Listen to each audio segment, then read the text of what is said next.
Some events leave a deep mark on history, but none on the land. This is the site of the Battle of Hastings. After almost 1,000 years, no traces of the bloody conflict can be seen. But here, the fate of England turned. It's where a king was killed, and his victor claimed the throne.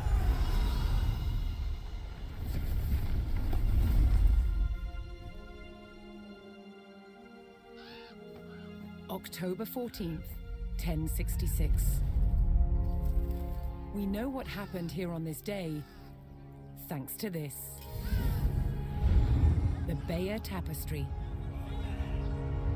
A carefully preserved illustrated record of events. It shows the main players. Harold, the newly crowned Anglo-Saxon King of England, and his challenger, William, Duke of Normandy. William claimed the previous king had promised him the crown. So, he assembled an army and prepared to sail to England to fight King Harold for the throne. But a storm thwarted his plans. Meanwhile, Harold discovered that a Viking invasion had landed in the north. Another threat to his crown. So he raced to fight them. In France, William waited for the right conditions to sail across the Channel to England.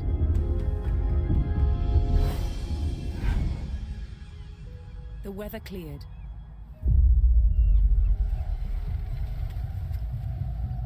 He seized his chance.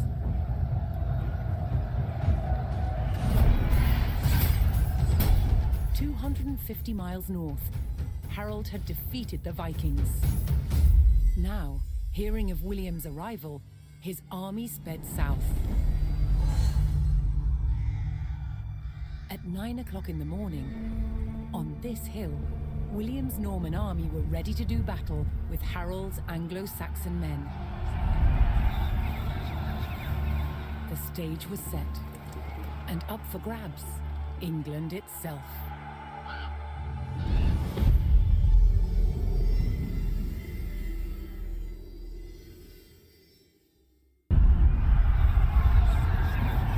At the Battle of Hastings, the death of one man changed the course of history. The Anglo-Saxon King Harold was killed here, on England's south coast. His army defeated by William of Normandy. Anglo-Saxon rule was over forever.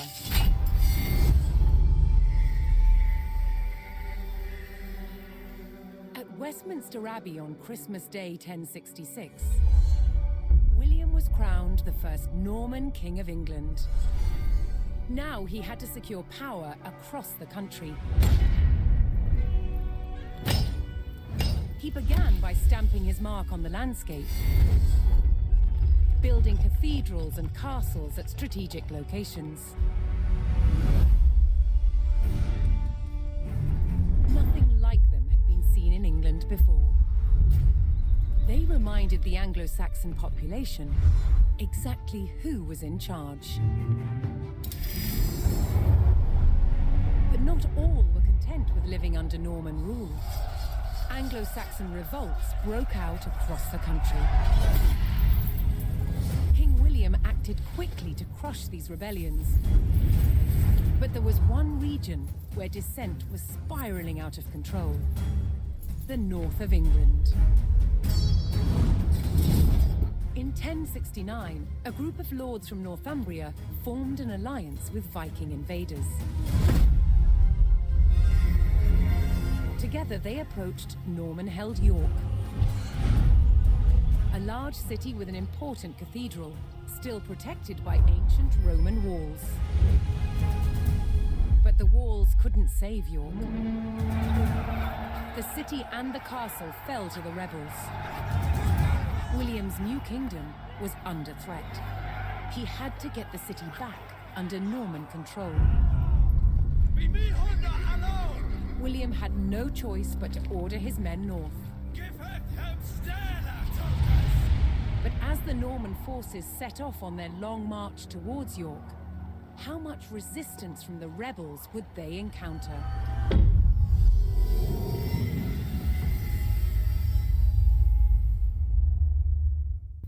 William the Conqueror had recaptured York from the rebels. Now he wanted to teach them a lesson for defying him. He began a brutal campaign of destruction to crush any further resistance, known as the Harrying of the North. Villages and crops were destroyed. It is said 100,000 people were killed. With ruthless efficiency, William the Conqueror had secured obedience in his new kingdom. But it wasn't to last. It would be thrown into chaos by his own children.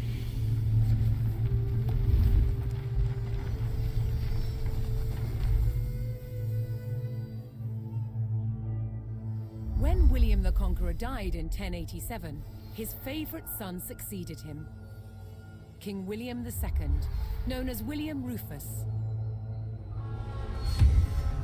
But 13 years into his reign, disaster struck. While out hunting, he was killed.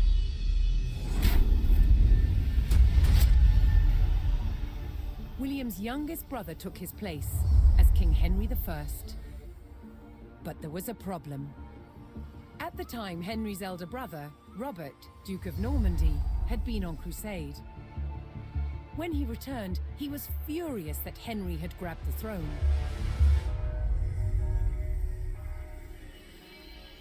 From Normandy, Robert attempted to invade England to claim the crown from his brother. But he failed and returned home. In retaliation, Henry struck back. In a reversal of 1066, he crossed the Channel and invaded Normandy, intent on undermining his brother Robert's rule. His first target was BAYEUX. This rich and splendid city was one of the jewels of Normandy. Henry was to begin his campaign by unleashing his forces on the city. BAYEUX was about to feel the wrath of the English army.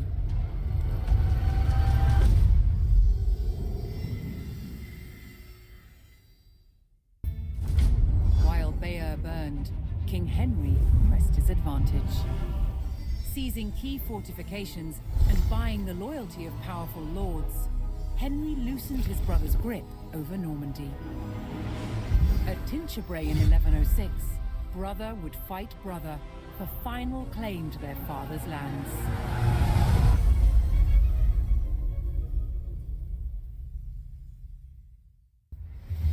William the Conqueror's sons had resolved their long feud over Normandy, with King Henry wresting possession away from his brother. But the French King Louis VI would not accept Henry's heir as the future Duke of Normandy. Henry's fragile power would face its first test, an invasion by the French king.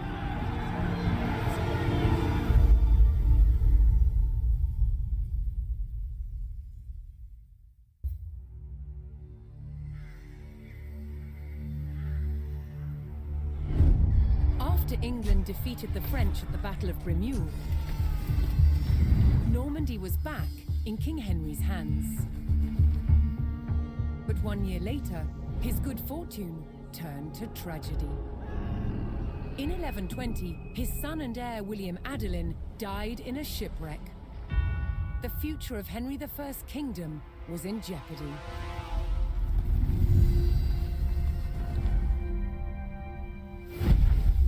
Henry desperately needed a new heir. With no legitimate sons left alive, he broke with tradition and chose his daughter, Matilda. Henry forced his barons to swear an oath to accept Matilda as queen. But when the king died, they broke their promise. England would not be ruled by a woman. Matilda's cousin Stephen saw his chance and claimed the throne.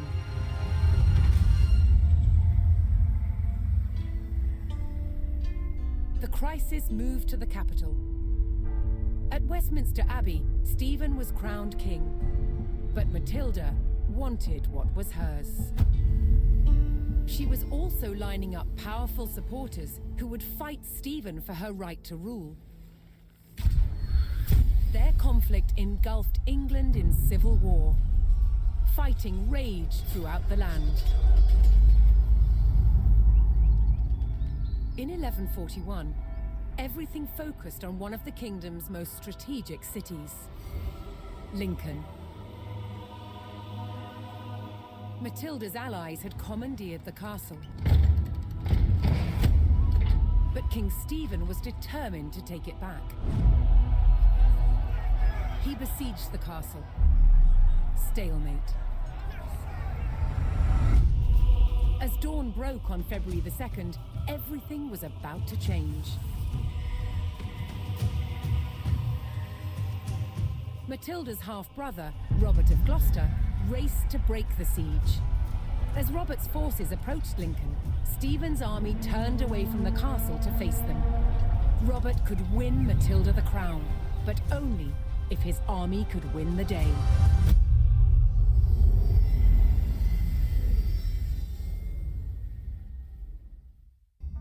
Victory over King Stephen at Lincoln gave Matilda the upper hand in her fight for the English crown. But in the years that followed, fragile loyalties shifted, and under threat of capture, Matilda was forced to retreat. As her holdings in England came under attack from the king's army, it fell to her son Henry to keep Matilda's claim to the throne alive.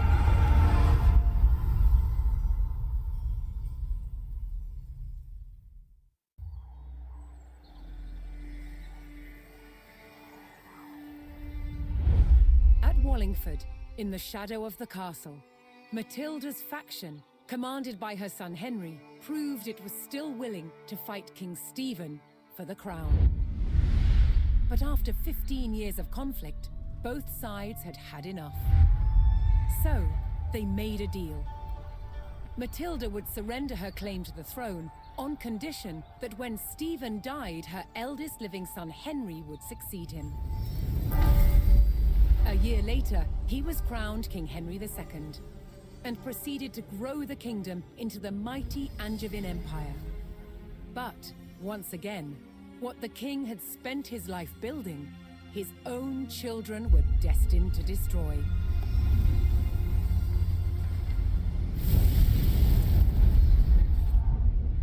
King Henry II had 4 surviving legitimate sons, and he planned to divide up his kingdom between them. But they fought bitterly for dominance.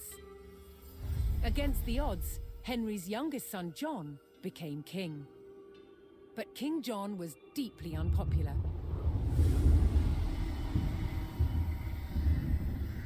He lost huge swathes of the Angevin Empire gained by his father, then failed to reclaim them in expensive battles. Paid for by taxing his subjects. Eventually, England's barons could take it no more. They forced John to agree to a charter that restricted his power. The Magna Carta. But he went against his word.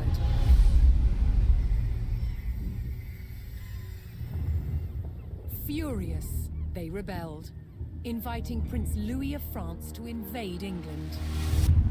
In 1216, Louis sailed to Dover and set his sights on taking this, Dover Castle.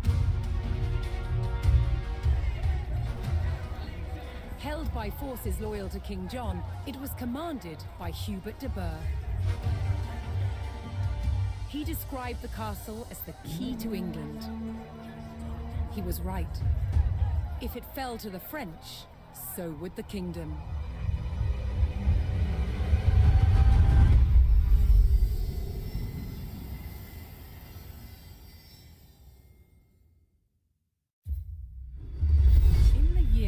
to the defense of Dover, King John's defiance of the Magna Carta had mired England in a rebellion known as the First Barons' War. Across England, barons broke ties with the crown and seized important cities, including Rochester. With his reign under threat, John deployed his forces to retake Rochester and capture the traitors.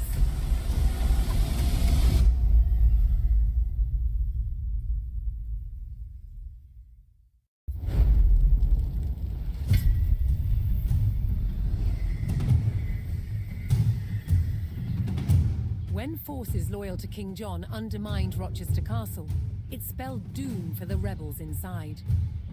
Within days, they had surrendered. But the rebel barons weren't done yet. Their ally, Prince Louis of France, had sent an invasion force to help the barons overthrow King John. Then, in late 1216, the king fell ill with dysentery and died. His son, just 9 years old, was crowned King Henry III. It was now up to the young king's regent, the 70-year-old legendary knight William Marshal, to protect the crown. He faced a near impossible challenge. England was crumbling. Rebels were taking town after town. But William Marshal bided his time and prepared to defeat the rebels.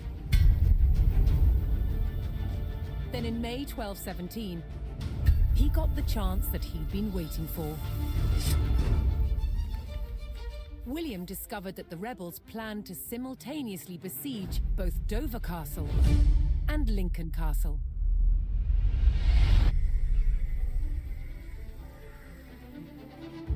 With rebel forces split and weakened, William Marshal led his royalist army to Lincoln. The castle on one side of the city was still controlled by royalists, under its formidable constable, Lady Nicola de la Haye. But the streets of the city were under rebel control. On May 20th, 1217, the Royalist Relief Force, led by William Marshal, arrived to retake the rebel-controlled city. The future of England rode on the success of this mission.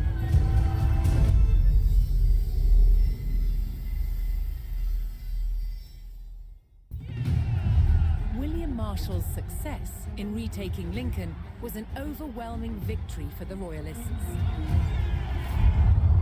The rebel barons had been defeated, and their French allies driven out of England altogether.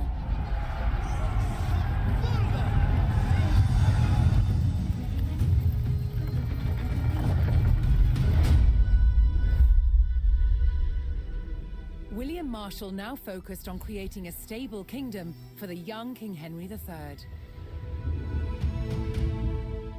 To maintain the backing of the rebels, in 1217, a royal seal of approval was given to a reissued Magna Carta, limiting the power of the monarchy.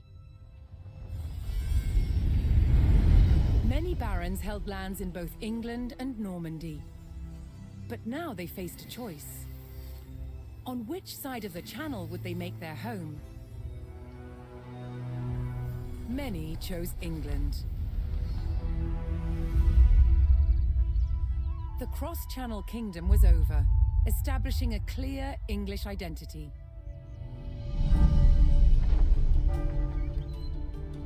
But the impact of the Normans on England's evolution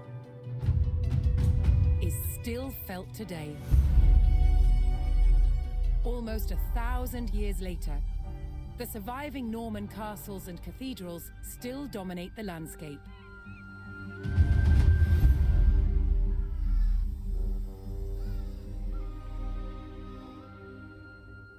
In the midst of the modern city, William the Conqueror's fortress, the Tower of London, remains a powerful reminder of their legacy.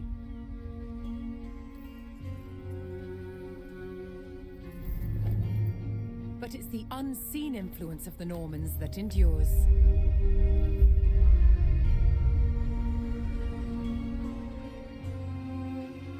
The Norman invasion changed the English language and established the foundations of modern parliament and governance.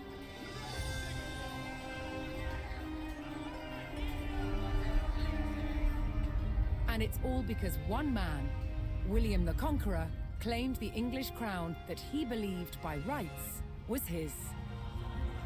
The Normans conquered a country and changed the course of England forever.